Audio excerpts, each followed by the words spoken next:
We have set up a lot of slides here for you. The dummy McDuffie, unfortunately, is not working today. He wanted time and a half, so we weren't willing to give that to him. For those of you who are lawyers and CPAs, we do not provide credit for this presentation, but hopefully you will enjoy it. Monday at noon, I'll be talking to the Florida Association of Paralegals on making your job better and your firm more successful. If you're in any business, you may enjoy this presentation. But getting straight to our talk, the first thing we have here on slide 9 is a chart that we have that helps explain to a client where we are today with the estate tax system. Right now, somebody who is lucky enough to die before the estate tax law changes for the worse has an $11,700,000 estate tax exemption. So the person may die with a $20 million estate. The first $11,700,000 could go to what we call a credit shelter trust or a bypass trust or a family trust, which can benefit the surviving spouse without being subject to federal estate tax in the surviving spouse's estate. So that $11.7 million put into the credit shelter trust on the first death can then grow and will never be subject to estate tax. If it doubles in value every 10 years, then it's going to be worth $23,400,000 in 10 years. And then in 20 years, it's going to be worth $46 million that can pass estate tax free. The Bernie Sanders bill, which we don't believe has any chance of passing this year based upon present political circumstances, would reduce that exemption to $3,500,000.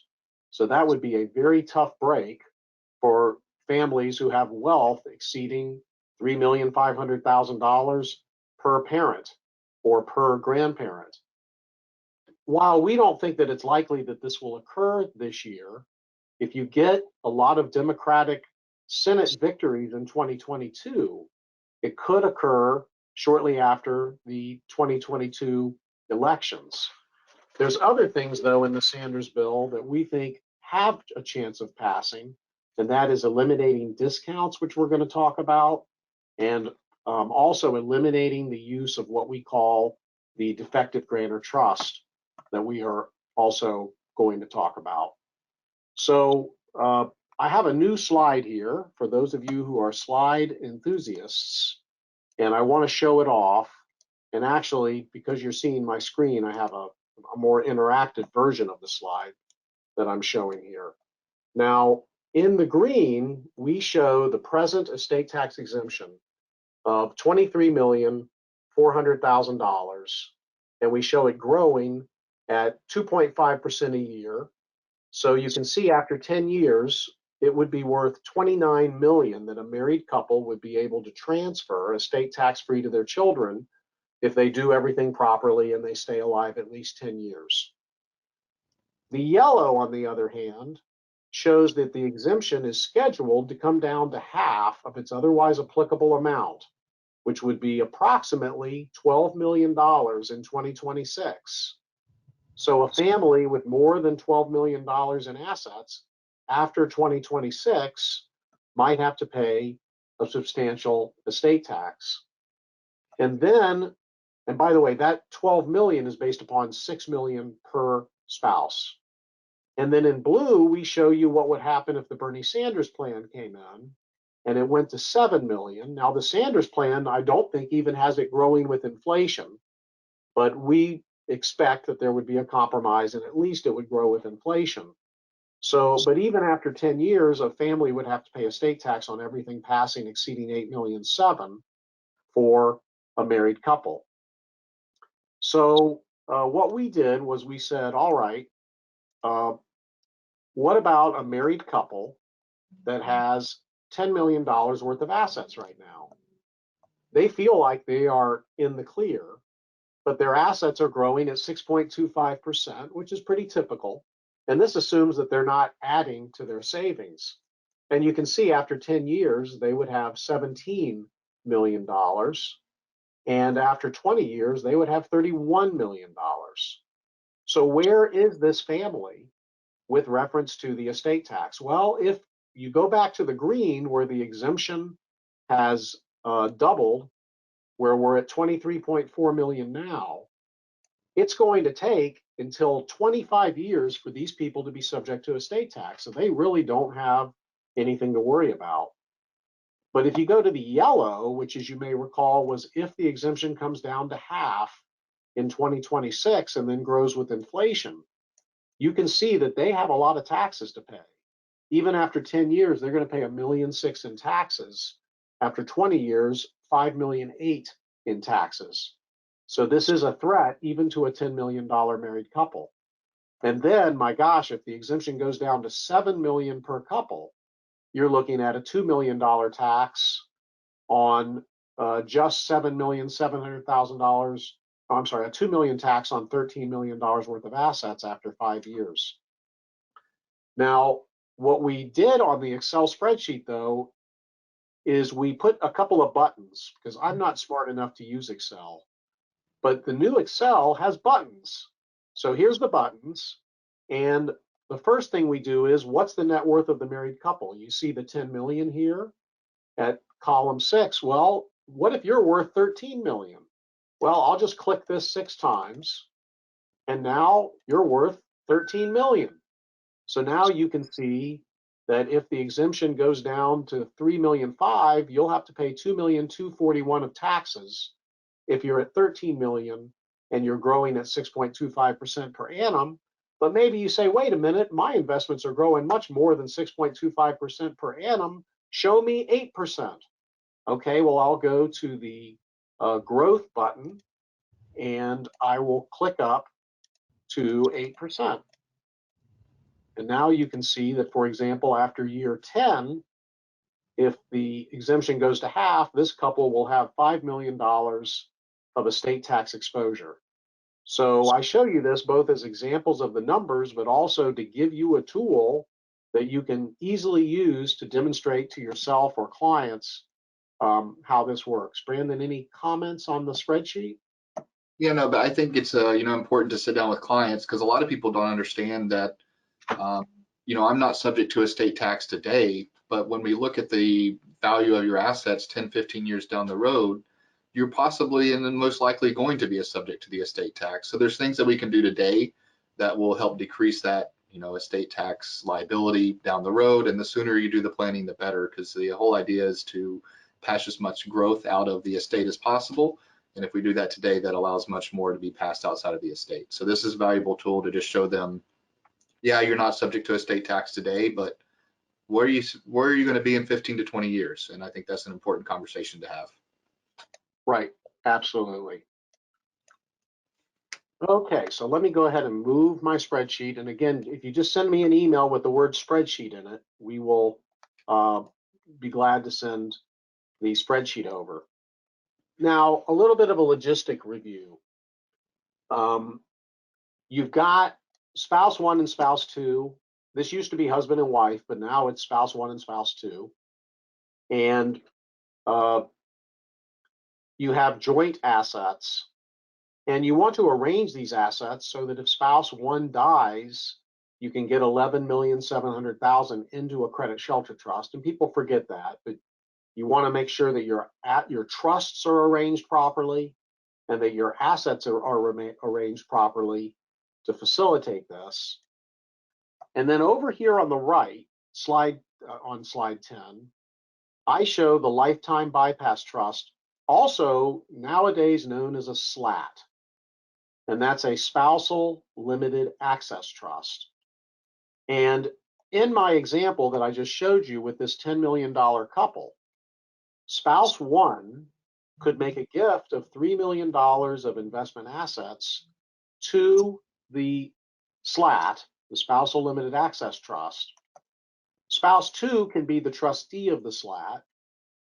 Spouse 2 can have the right to receive what's reasonably needed for his or her health, education, maintenance, and support. Those are magic words under the estate tax laws. Spouse 2 can have the power to direct how the trust assets pass on his or her subsequent death, and this trust will never be subject to federal estate tax. So I've taken a $10 million married couple and I've changed them to a $7 million married couple. And the $3 million in this trust, let's run the math. It doubles if you earn 7.2% on average, it doubles every 10 years. So in 10 years, that's 6 million out of the estate tax system. In 20 years, that's 12 million out.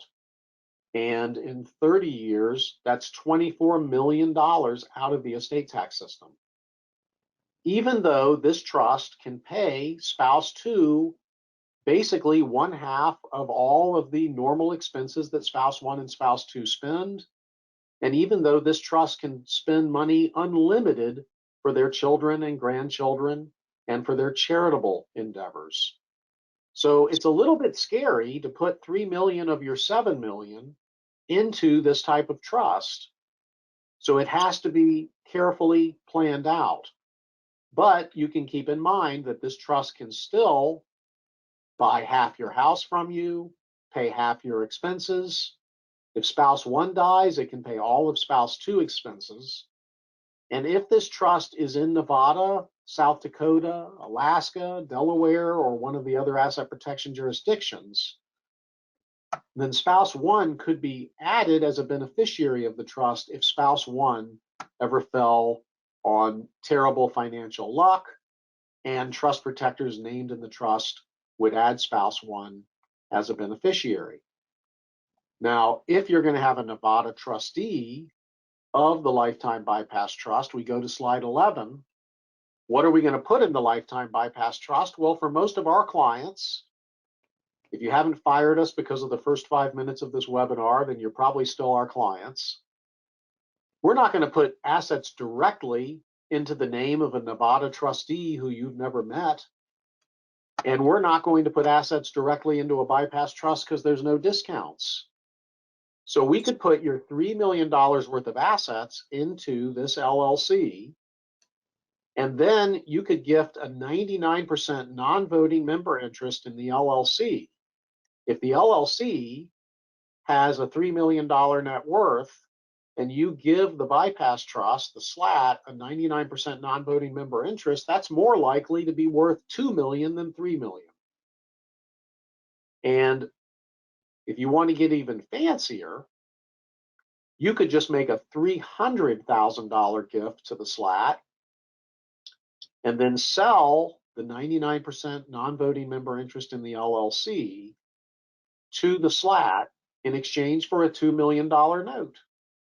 So you just converted $3 million worth of assets into a $2 million note. You eliminated $1 million from your estate. So let's go here. And Brandon, what would you add to that? And would you like to take us now through slide 18?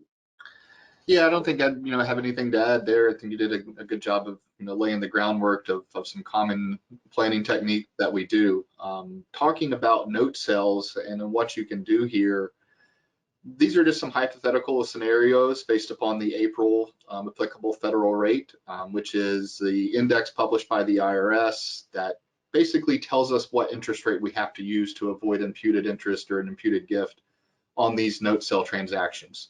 And right now it's low. It's increasing every month. So we want to try to get these sales done as quick as possible, because the lower the value of this interest rate, obviously the more growth can pass to the trust or to a SLAT or some other type of vehicle outside of your estate.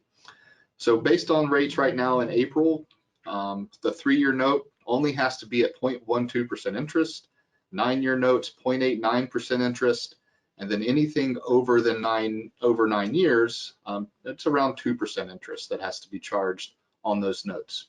So if you're earning 7-8%, then the delta between, your rate of return minus this interest rate. So if you're earning 8% at a 2% rate, then 6% of the assets held under the trust or under the LLC that sold to the trust are going to be passing estate and gift tax free to that trust each year. There's also the ability to use what's known as a self-canceling installment note, where if you die during the note term, then the note disappears. So there would be no balloon interest payment at the end of the term, and all of those assets would then pass estate and gift tax free. Now you have to charge a higher interest rate because it's a much riskier transaction, because you're dealing with risk involved that the note holder would survive the term of the note. So in this scenario where you have a client that's age 73, their life expectancy is around 13 years. So the note could be for a 12-year note, and you have to charge an interest premium of around 4.2%. So the note would be at 6.2% interest, payable in interest only each year. Another arrangement that's similar to the skin, but a little bit different, a little bit more complicated, is what's known as a private annuity, where you would set up fund to trust, so you receive an annual annuity payment back each year. Once you pass away, then the annuity payments are terminated. Under that scenario here, for the 73-year-old, $86,000 per year with $1 million transfer. You could also do what's known as a grantor retained annuity trust, or a GRAT, where you would get 3 annual payments each year. That has to be at 0.8% interest. So again, around $340,000 each year back to you, where the growth can pass out to the estate tax free. So these are just some scenarios here that you can use, some numbers that you can use. Alan, anything to add on these alternatives? I know we have some examples that we'll go through to kind of flesh these out in a little more detail. Yeah, I wanted to just mention the skin one more time here. Right now, I'm planning for a client who is age 70 and has a life expectancy, according to the standard tables, of 14 years. Now, we know that our clients typically live longer than the lifetime tables, because our clients typically are not smokers, and they typically take better care of themselves than the average American. But this client could do a 20-year note, which will be the biggest part of his net worth. It'll be about a $23 million note. He's got about $35 million worth of investment assets. We put that in an LLC. He sells the 99% non-voting member interest in the LLC for about a $20 million or $22 million note. If it bears interest at just about 2%, then that's going to give him $400,000 a year. And when he dies, that note is going to be subject to federal estate tax, even though it won't really be worth $20 million. Maybe it'll only be worth $17 million when you value it. His alternative, though, is that he can do a 14-year note at about 5.5% interest, which would give him $1.1 million a year in cash flow. If he's in poor health, this is a great deal, because if he dies, then the note is completely out of his name. And if he happens to have 20 or 30 children and grandchildren sitting around, that he can get that $1,100,000 payment and gift most of it, then we can keep his estate down, but the note has to balloon in the 14th year. So these are the things we're looking at for this particular client, and I think we even have a chart that talks more about it. So Brandon, do you want to cover the installment sale to the grantor trust numbers that you've got here? Yeah, so this is just some more, more detail of the installment sale transaction that shows how this actually works, across a number of years. So the scenario here is we have a company that's worth $20 million. We're going to sell a 49% non-voting interest and take a discount on that sale. So the sales price is going to be around $6.5 million. It's in exchange for a 15-year interest-only note. The interest rate, when we ran this scenario, only had to be 1.46%. That's going to be a little closer to 2% now. So change the results just a little bit, but not by a whole lot. And what we're assuming here is, while the company's worth $20 million today, it might be sold for $30 million in 5 years, and then after that, they invest that $30 million at 7% growth. So what do we end up with, and how do the numbers work? Well, as you can see here, we make the sell for the 6.5 million. The note is paying interest-only payments back to the grantor of the trust or to the client, around $100,000 each year. The client gets to pay the income taxes that's attributable to the trust income, which is not a further gift to the trust. So this works out really well because it further reduces the value of the estate. So this is even more added estate tax savings through this arrangement, which you can see the value and why Bernie Sanders might want to do away with these grantor trust arrangements. So we're basically freezing the value of this 40%, 49% interest here at that $6.5 million note. The growth is shifted outside of the estate. So then 15 years down the road, the company or the assets are now worth around 60 million. The descendants trust share of that after payment of the note is 22 million. So what have we done? Well, we've saved around $9.1 million in estate taxes, not including the taxes that are saved by the grantor being able to make the note payments and the, sorry, not the note payments, but the tax payments on behalf of the trust. So the numbers work out really well here. And this is just a simple example. Now, going to another scenario, what happens if Bernie Sanders does do away with the grantor trust? Well, now we have to make the sell to what's known as a non-grantor trust, which won't be disregarded for federal income tax purposes. So this will be a taxable sell. So it's treated just as if you sold this to, a third party. So there's going to be a little more taxes paid on the sell, which will impact the numbers just slightly. The trust also has to pay its own income taxes. The grantor can't pay the income taxes on behalf of the trust each year, or that would be considered a further gift. So at the end of the day here, the nice thing about this though is even though you're selling to a related party, it's an installment sell. So all the gain is only recognized as you received payments on the note. And we're only receiving interest only payments on the note. So the gain is a small amount each year until the balloon payment is made at the end of the 15 years. In this scenario here, rather than having around 22 million in the trust if we had a grantor trust, we only have around 19 million in the trust. So about a $3 million difference from the economic standpoint. A little bit more taxes are payable. And then, but you can still see on the bottom right-hand corner, the estate tax savings are still great, 8.6 million in this scenario. So even if we have to get rid of a grantor trust, this type of planning can still be effective. Now, the Sanders plan would grandfather trust sales that are in effect and the ability to pay the taxes for the benefit of trusts that are in effect at the time the Sanders bill would be passed. But then this scenario would have to happen afterwards. People would have to pay income tax when they sold assets to a trust for their children or their spouse. And that's a big psychological leap to have to pay an income tax to save estate tax.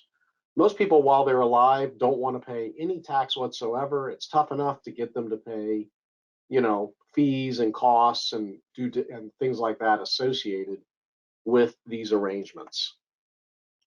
So, slide 23.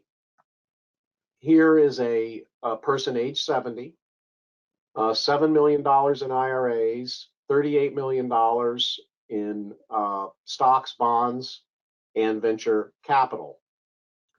A Florida home that may go into a QPERT, another home that may go into a QPERT. We'll talk about qualified personal residence trust later. Makes a seed capital gift to a SLAT for the children as trustees. One child lives in Nevada. So a $2,300,000 seed capital gift, $33 million worth of assets go into a family LLC. A 99% ownership interest in that family LLC is appraised to be worth approximately $22 million because of discounts. So now we have two notes owed back to the client. One is a $13,400,000 interest-only note at 2%. The other is a $9,500,000 self-canceling note at 5.6%. So the total annual interest that this client will receive is about $800,000 a year.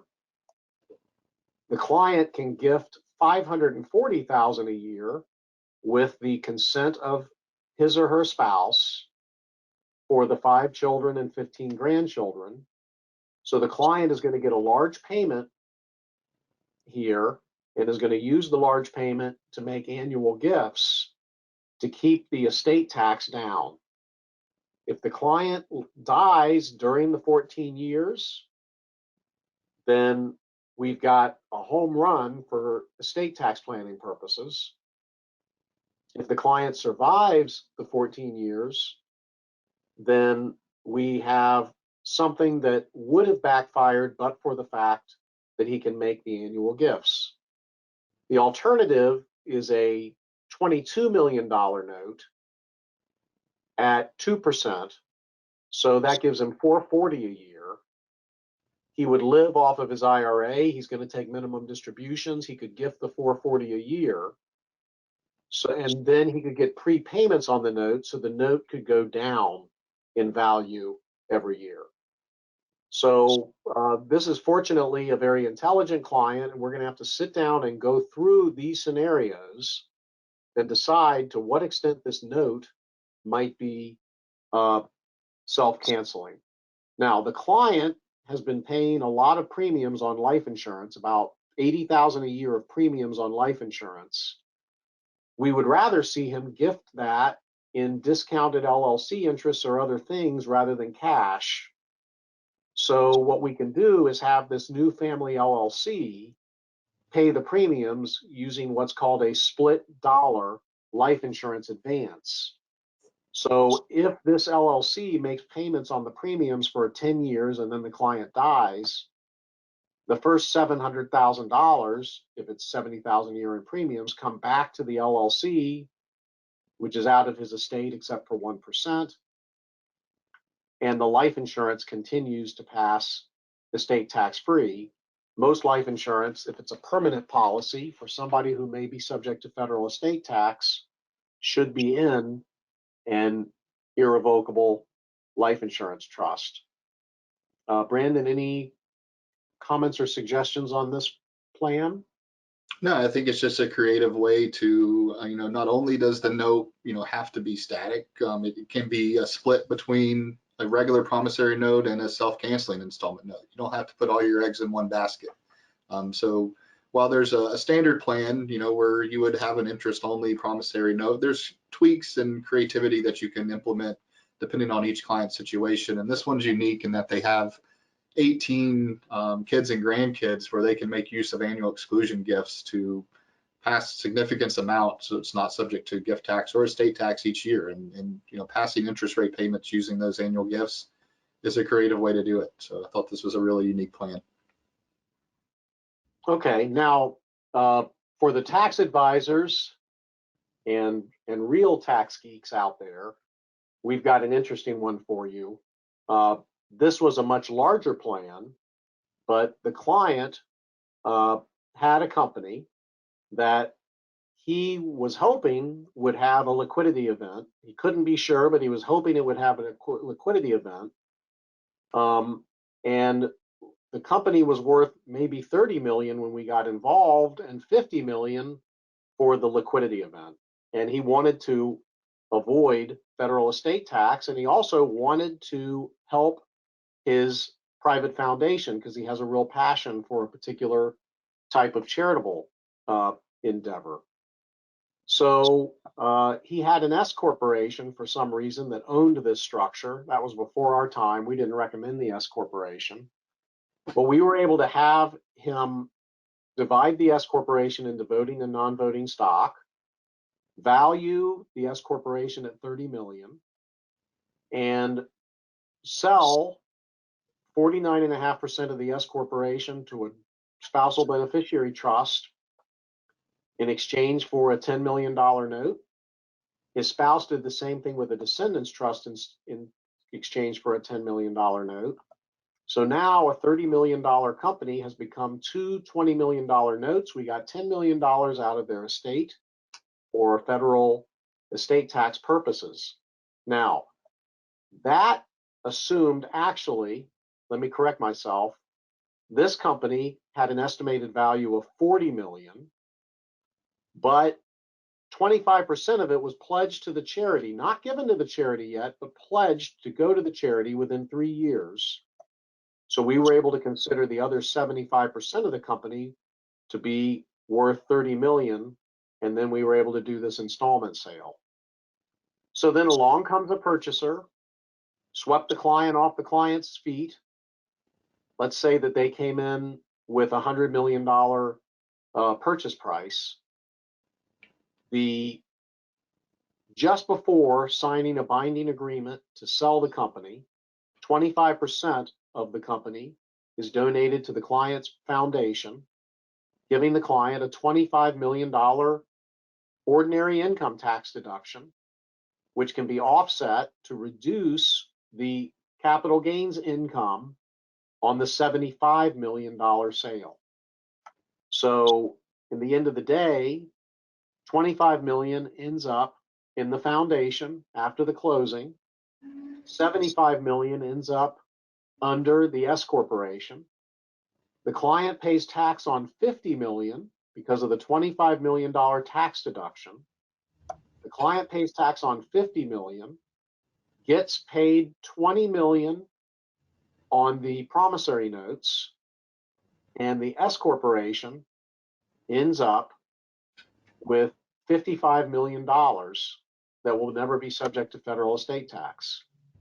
So this one worked out pretty well, and it took a while to determine how to do this. We had to consult with a lot of different experts in a lot of different fields, but that's the way it turned out. Alan, one unique thing to add about this one too is when we were funding the trust, you know, the rule of thumb is to generally have around 10% of the ultimate note value into the trust as a seed capital gift. So with a note expected to be around, you know, 10 to 20 million dollars, they were going to have to contribute around $1.5 million into these trusts. And they said, well, I don't really have that much liquidity right now. I don't have $1.5 million to put in the trust. What else could I do? Fortunately, the C corporation down at the bottom owed the S corporation a note, and the note was around $13 million.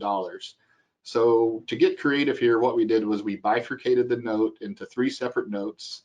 One that was going to be distributed out to the wife around $1.2 million, one that was going to be distributed out to the husband around $1.2 million, and the third note would just be the balance. And we contributed the note to the trust as a seed capital gift versus actually contributing cash. So it was a way to help them save their cash since they were a little short on cash at the time, but still have the trust funded appropriately. Okay, so we're way past time, as often happens, so we could do part 2 next week and maybe even start on time and bring the dummy back. But I wanted to talk about qualified personal residence trusts because the people in the 10, 12, $14 million range can get their home out of their estate by using this. And even though there may be techniques that would work better for a home, the qualified personal residence trust has almost no risk involved, and also very little inconvenience because you don't have to pay rent for the term.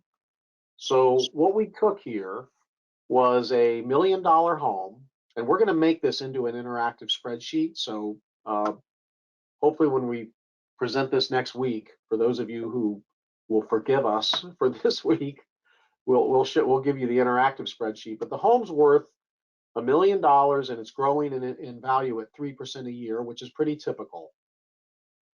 So the clients, a married couple, each put half of the home into a separate cupid. One cupid is for the other spouse and descendants. The second cupid is for descendants only. They value half of the home that each of them gives at a 15% discount, which comes out to an $85,000 gift between the two of them. But since they get to live in the home rent-free for the first 10 years, the value of that gift on their gift tax return is only $512,593, assuming that they are, I believe this couple was 70 years old. Am I right, Brandon? Sounds right, yeah. Okay, they were 70 years old. So there's no estate tax savings or cost the first 10 years. If you die within the first 10 years, it's like you never did it. But if you die in year 11, the house is out of your estate. So you have $1,343,000 house out of your estate. You've used 512 of your estate tax exemption. You've saved some estate tax. At the end of the 10th year, you have to start paying rent. The rent is income tax free and it reduces your estate. So if you pay rent based on 8% of the value of the home, which would not be unusual, if the home's worth $1,300,000, you pay $107,000 rent. Total rent paid after the second year would be double that. There's a little math error there, I see. If the rent is growing at 7% a year, by the 20th year, you have paid $1,200,000 in rent, plus you've got $1,700,000 home out of your estate. So you've got a $3 million out of your estate minus a 512 gift. You've saved $977,000 of estate tax. So that is the math behind a qualified personal residence trust. We presented here in a different way to show this couple, here's how it would work if you did a 10-year Cupert. Here's how it would work if you did a 15-year. Here's how it would work if you did a 20. And you typically want to go long on the Cupert because the discount is higher. But when you take the rent into consideration, the savings is not much different. So you go with a lower Cupert. So if the client dies within the term, you don't have as much a chance of the client dying within the Cupert term. All right, so we're a couple minutes over the 40 minutes advertised, and we don't want to be surcharged by our attendees here. So, Brandon, do you see some questions you want to answer? Yeah, one of the questions was a decent question, kind of a little bit more for the non professional folks. Is it permissible to have the spouse as a trustee of any of these trusts, or maybe my brother or my sister? And what are the limitations surrounding relatives as a trustee? You just want to touch on that generally. Go ahead. Yeah, so there's no problem with that. There could be potential issues if you have the ability to replace a trustee with somebody that's related to you. But as far as having a spouse or a sibling or someone that you really trust is really the idea, because you're going to want to have someone that you trust to do and follow your wishes. And there's no problem with them being initial trustees of any of these types of structures. Okay, very good. Then Richard asks, how do you figure the interest rate on the skin? Well, we have professional software. We use Tiger tables and we use Number Cruncher. And we have to input what they call the IRS 7520 rate and the person's age. And then the software tells us their life expectancy under the IRS tables and what the skin gross up rate would be. I don't think it's available for free anywhere. Although we did find a website recently, a law clerk found a website that will run the qualified personal residence trust discounts for free. And we'll be glad to send you the link to that if you're interested. Okay, Abigail says, if the house and the Cupert sold within 2 years of the end of the term, must the trust pay a GRAT type payment? Yes, that's a great question that we get a lot, Abigail. What if I do a 10-year Cupert and I sell the house after 8 years? Well, the Cupert can buy you a replacement house, or conceptually, the Cupert can give you money to pay rent for another house. So if you do the Cupert and then you convert the house into mutual funds, then the mutual funds will grow faster than the house on average, and you'll actually be better off, and you can live in your car, depending upon what kind of car you have, or live with your children who are benefiting from the SLAT. Yes, here's another question. Do you lose your Florida homestead exemption if you use a Cupert? No, not during the Cupert term, because you have the right to use it, and not at the end of the Cupert term as long as you enter into what is technically a 99-year lease. Then you can keep your Florida homestead exemption. And since a Cupert is disregarded for income tax purposes, a married couple would still get the $500,000 exemption from the sale of a personal residence. What can you put in a CUPERT? Well, you can put one home and one vacation home. So a married couple could put their primary home and 2 vacation homes into 3 CUPERTs. And we are running a buy 2 get 1 free CUPERT sale. The sale is over on May 30th. I'm sure that you saw our advertisement on this in CUPERT Today magazine.